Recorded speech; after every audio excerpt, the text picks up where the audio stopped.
નમસ્કાર દર્શક મિત્રો, બોટાદ દસ્તક ન્યૂઝમાં આપનું હાર્દિક સ્વાગત છે અને હું છું LD મકવાણા. આપ જોઈ રહ્યા છો બોટાદ દસ્તક ન્યૂઝ. હવે પછીના સમાચાર વિગતવાર. લાશ દાટીને ઉપર બિલ્ડિંગ ચણાવી દીધું, કારમાં જ રૂકસાનાને પતાવી દીધી, મિત્રની પત્નીને બુરખો પહેરાવી અજમેરમાં હોટલ બુક કરાવી, આરોપીએ દર્શમ ફિલ્મને જોઈને પ્લાન બનાવ્યો હતો, પોલીસને ગુમરાહ કરવા એક પછી એક ચાલ રમતો હતો, પોલીસ એક કડી મેળવે તો બીજી રીતે તપાસને ડાયવર્ટ કરતો હતો, પણ એક ભૂલ એનો ખેલ ખતમ કર્યો. ક્રાઇમ ફાઇલના પહેલા એપિસોડમાં તમે જોયું કે કેવી રીતે 8 વર્ષ પહેલાં ભુજની પરિણીતા રૂકસાના ગાયબ થઈ. પતિ ઇસ્માઇલે પોલીસમાં ફરિયાદ નોંધાવી, પરિણીતાની માતાએ જમાઈ સામે જ આંગળી સીધી, પતિ ઇસ્માઇલે હાઈકોર્ટમાં રીટ કરી, સ્થાનિક પોલીસ તપાસ સામે અસંતોષ વ્યક્ત કર્યો. અરજી પછી જિલ્લા પોલીસ વડાએ લોકલ ક્રાઇમ બ્રાન્ચને તપાસ સોંપી. દરમિયાન એક દિવસ પોલીસ સ્ટેશનમાં આવીને પતિ ઇસ્માઇલે ઘટસ્ફોટ કર્યો કે સાહેબ, મને આજે રૂકસાનાનો ફોન આવ્યો હતો. અહીંથી શરૂ થઈ હતી પોલીસની ખરી કસોટી. પહેલી નજરે સામાન્ય લાગતા કેસમાં એક પછી એક વળાંક આવતા હતા. જુઓ પાર્ટ 2. પોલીસ સ્ટેશનના PI અવસુરા અને રૂકસાનાનો પતિ ઇસ્માઇલ બેઠા હતા. ઇસ્માઇલે મોબાઈલ લંબાવીને કહ્યું, જુઓ આ નંબર પરથી પત્ની રૂકસાનાનો મને ફોન આવ્યો હતો. PIએ ફોન હાથમાં લઈને ડિસ્પ્લે પર દેખાડતો ઇનકમિંગ કોલનો નંબર ડાયરીમાં નોંધી લીધો. પછી ફોન ઇસ્માઇલને પરત આપી કોન્સ્ટેબલના નામની બૂમ પાડી. કોન્સ્ટેબલ આવતા જ PI અવસુરાએ ડાયરીમાં નોંધેલો નંબર કોના નામે રજીસ્ટર છે.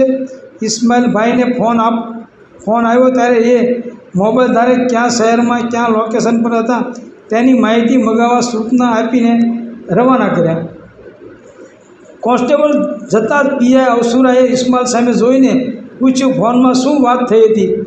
ઇસ્માઇલે જવાબ આપ્યો કે ફોનમાં તો કોઈ વાત નહોતી થઈ. આથી PIને થોડું આશ્ચર્ય થયું, પણ ચહેરાના ભાવ બદલ્યા વગર પોતે ઇસ્માઇલની વાત સાચી માની રહ્યા છે તેવો જ વ્યવહાર કરીને નવી કાંઈ વિગત મળે તો જાણ કરજો તેમ કહી તેને રવાના કર્યો. થોડી વાર પછી કોન્સ્ટેબલ મોબાઈલ નંબરની માહિતી લઈને ઓફિસમાં આવ્યાને એક કાગળ PIના હાથમાં મૂક્યો. PI અવસુરાએ જોયું તો રૂકસાનાના નામથી ઇસ્માઇલને આવેલો ફોન રાજસ્થાનના અજમેરથી થયો હતો અને એ કોઈ મોબાઈલ શોપમાંથી થયો હતો. એ મોબાઈલ શોપમાં તપાસ કરાવતા કોઈ મહિલાએ ફોન કર્યાની માહિતી મળી. આથી PI અવસુરા તાત્કાલિક ટીમ સાથે અજમેર રવાના થયા.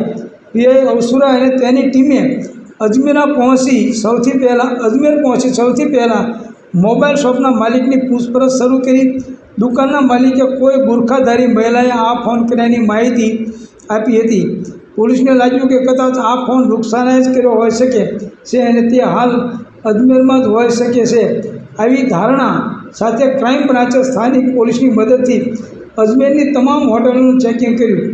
દરમિયાન અજમેર શરીફ નામની હોટલમાં પોલીસની રૂકસાનાની માહિતી મળી. પોલીસે હોટલનું રજિસ્ટર ચેક કર્યું તો જે દિવસે ફોન આવ્યો હતો એ દિવસે રૂકસાના ઇસ્માઇલ માજોઠીના નામે એક રૂમ બુક થયો હતો. વધુ તપાસમાં સામે આવ્યું કે મહિલા એકલી જ આવી હતી. પોલીસે મહિલાના પુરાવા માગ્યા તો હોટલવાળાએ આધાર કાર્ડની ઝેરોક્ષ આપી, જે રૂકસાનાનું જ આધાર કાર્ડ હતું. પોલીસે રજિસ્ટરમાં સહી ચેક કરી તો હુબહુ રૂકસાનાની સહી જેવી જ હતી. જોકે એ મહિલા બુરખો પહેરીને આવી હતી અને હોટલમાં માત્ર 2 થી 3 કલાકનું જ રોકાણ કર્યું હતું અને CCTV ફૂટેજનું બેકઅપ પણ ન હોવાના કારણે હોટલમાં રૂમ બુક કરનાર સ્ત્રી રૂકસાના જ હતી કે કેમ તેની ખાતરી થઈ શકી નહોતી. તેમજ પોલીસને ગેરમાર્ગે દોરવા કોઈ મહિલાએ આ રીતે ફોન કરીને હોટલમાં રોકાણ તો નથી કર્યું ને તે નક્કી કરવું મુશ્કેલ હતું. જોકે આ ઘટના પછી PI અવસુરાને આ પ્રકરણમાં કાંઈક તો અજુગતું બન્યું છે તેવું લાગવા માંડ્યું હતું. અજમેરથી હોટલના રજિસ્ટરની કોપી, આધાર કાર્ડની ઝેરોક્ષ સહિતના પુરાવા લઈને ટીમ ભુજ પરત પહોંચી હતી. હવે PI અવસુરાએ તપાસની દિશા બદલીને રૂકસાનાના પતિ ઇસ્માઇલ હુસેન પર ધ્યાન કેન્દ્રિત કર્યું હતું. રૂકસાનાને 14 વર્ષની એક દીકરી છે. પોલીસે એ માસૂમની પૂછપરછ કરતાં તેણીએ માતા રૂકસાનાને કોઈ સાથે લફડું નથી અને તે કોઈ પણ સંજોગોમાં સામે લડવાની હિંમત ધરાવતા હોવાથી ઘર છોડીને જઈ શક્યા નહીં તેવી માહિતી મળી. તદુપરાંત ઇસ્માઇલે 1 વર્ષ પહેલાં મુંબઈની નાઝિયા સાથે બીજા નિકાહ કર્યા હતા અને આ મામલે રૂકસાના તથા ઇસ્માઇલ વચ્ચે અવારનવાર ઝઘડા થતા હોવાની માહિતી પણ મળી હતી. પોલીસની ઇસ્માઇલ પર શંકા મજબૂત બનતી જતી. પોલીસ ઇસ્માઇલ, તેના ભાઈઓ, કુટુંબના સભ્યોની વિગત અને મોબાઈલ નંબર મેળવીને રૂકસાના ગુમ થઈ એ સમયના તમામના લોકેશન મગાવ્યા. તપાસનો વ્યાપ વધારી ઇસ્માઇલ જેના સંપર્કમાં હતો તેની પાછળ માણસો ગોઠવ્યા. આ સિવાય ઇસ્માઇલની આસપાસના લોકોની કુંડળી ભેગી કરવા બાતમીદારોને પણ કામે લગાવી દીધા હતા. જોકે પોલીસને ધારી સફળતા મળી નહોતી. રૂકસાના ગુમ થયાના મહિનાઓ બાદ આ કેસમાં નવો જ વળાંક આવ્યો. એક બાતમીદારે પોલીસને માહિતી આપી કે ઇસ્માઇલનો માસિયાઈ ભાઈ જાવેદ માજોઠી થોડા સમય પહેલાં એક પરિણીતાને લઈને મેરઠ ભાગી ગયો હતો. જ્યારે બીજા એક બાતમીદારે વિગત આપી કે રૂકસાના ઘરેથી એક બ્લુ કલરની બલેનો કાર નીકળી હતી, જેમાં રૂકસાના અને જાવેદ માજોઠી સવાર હતા. હવે આ તપાસને નવો વેગ મળ્યો હતો. અત્યાર સુધી હવામાં તીર મારી રહેલા પોલીસને નસીબે યારી આપવાનું શરૂ કર્યું હતું. આમ એક પછી એક ચોંકાવનારી માહિતી સામે આવવા લાગી હતી. પોલીસ રૂકસાના અને જાવેદ વચ્ચેની મુલાકાતના તાણાવાણા ઉકેલવામાં લાગી ગઈ હતી. વધુ એક બાતમીદાર પીઆઈ અવસુરાને મળવા આવ્યો. પીઆઈએ પૂછ્યું હતું. બાતમીદારને નજીક આવીને કહ્યું, સાહેબ, રૂકસાનાની હત્યા કરી દેવામાં આવી છે અને મૃતદેહને ભુજમાં મહેંદી કોલોની પાછળ આયશા પાર્ક નજીક દફનાવી દેવાયો છે. આ સાંભળીને પીઆઈ અવસુરાની આંખો પહોળી થઈ ગઈ. પછી તાત્કાલિક તમામ માહિતી ભેગી કરી. ત્યારબાદ જિલ્લા પોલીસ વડા સૌરભ તોલંબિયાને મળવા ગયા અને અત્યાર સુધીની તપાસ વિશે ઝીણવટભરી માહિતી આપી. લાપતા રૂકસાનાની હત્યા થયાની બાતમીમાં કેટલું તથ્ય છે એ જાણવા જિલ્લા પોલીસ વડાએ સૂચના આપી.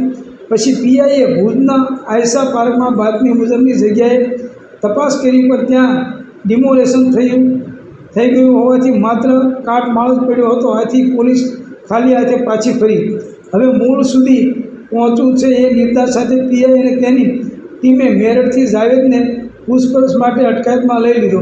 બીજી તરફ જે કારમાં રૂકસાનાને લઈ જવાની માહિતી હતી એ બ્લુ કલરની બલેનો કાર અને તેના માલિકને પણ પોલીસે શોધી કાઢ્યા હતા.